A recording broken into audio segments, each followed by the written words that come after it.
আজকে আপনি নমিনেশন দিলেন, কি বলবেন? প্রথমে রাজ্যের মুখ্যমন্ত্রী এবং আমাদের জননেত্রী মমতা বন্দ্যোপাধ্যায় এবং আমাদের সবার অভিভাবক সাংসদ অভিষেক বন্দ্যোপাধ্যায়কে আমি অন্তঃস্থল থেকে ধন্যবাদ এবং শুভেচ্ছা এবং আমার প্রণাম জানাচ্ছি। তারা আমাকে 2021 সালে সুযোগ দিয়েছিল ক্যানিং পশ্চিমের মানুষের হয়ে কাজ করার জন্য। ঠিক একই আস্থা বিশ্বাস রেখে আবারও 26-এ আমাকে দল ক্যানিং পশ্চিমের মানুষের জন্য কাজ করার জন্য পাঠিয়েছে। আমি 100% নিশ্চিত এবং আশাবাদী। ক্যানিং পশ্চিমে যে কাজ করেছি 11টা গ্রাম পঞ্চায়েতে এবং সর্বধর্মের মানুষকে নিয়ে, হিন্দু মুসলিম খ্রিস্টান আদিবাসী সব ধর্মের মানুষকে নিয়ে, তাদের ঘরের ছেলে ভূমিপুত্র পরেশ দাস যেভাবে তাদের পাশে ছিল, সেই তাগিদে সেই উন্নয়নের কাজে যা এগিয়েছি, সেখানটার সামনে দাঁড়িয়ে আমি 2021 সালে যা ভোটে জয়লাভ করেছি তার থেকে ডবল ভোটে এই 2026-এ জয়লাভ করি। এবারে বাইরে যে দীর্ঘ লাইন কি ঘটা ওইটা থাকা সত্ত্বেও তাদের কি ঘটা। দেখুন, আমরা তো গেছিলাম, প্রচুর মানুষের সঙ্গে কথা বললাম, তারা ধিক্কার জানাচ্ছে। তাদের 2002 সালে নাম আছে, ডকুমেন্টস আছে।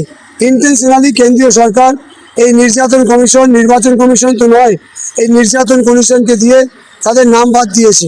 তারা ভেবেছে এদের নাম বাদ দিয়ে পশ্চিমবঙ্গে ক্ষমতায় আসবে, কিন্তু পশ্চিমবাংলার মানুষ এই লাইনেই বলছে যে বহুবার লাইনে দাঁড়িয়েছি, আমরা এই সুযোগ পেয়েছি, আবার একবার লাইনে দাঁড়াবো।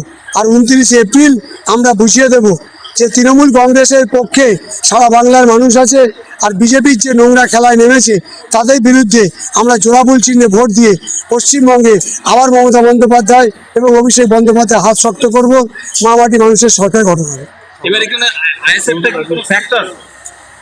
দেখুন, আইএসএফ বলুন, জেইপি বলুন, নিম বলুন, এরা হচ্ছে ভোট কাটুয়া। এরা নির্বাচনের সময় আসে, বিজেপি এদের বিটিং করে রেখেছে বিজেপির হাত শক্ত করার জন্যে। ভোট কেটে নিয়ে বিজেপি তার রাস্তা পরিষ্কার করার চেষ্টা করেছে। শিক্ষিত সচেতন মানুষ, পশ্চিমবঙ্গের মানুষ বুঝেছে যে কারা সঠিক কারা বেঠিক। তারা জানে যে এই রাজ্যে মমতা বন্দ্যোপাধ্যায়, অভিষেক বন্দ্যোপাধ্যায় সঠিক। তাই তারা এই ভোট কাটুয়াদের পাশে থাকবে না। যতই তারা এসআইআর করুক, এফআইআর করুক, আর যাই করুক, আর যতই হামলা করুক, আবার কিন্তু তৃণমূল কংগ্রেস বাংলা। দিল্লি থেকে স্বরাষ্ট্রমন্ত্রী উঠে আসছে বাংলায়, বাংলা দখলের লক্ষ্যে।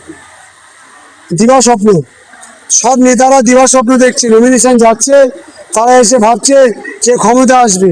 এটা হচ্ছে বিহার, উত্তরপ্রদেশ বা উড়িষ্যা বা দিল্লি নয়, এটা বাংলা, যেখানে কাজী নজরুলের ভাষায় যে মোরা এক বৃন্তে দুটি কিছু হিন্দু মুসলমান, মুসলিম তার নয়নমণি, হিন্দু তার প্রাণ।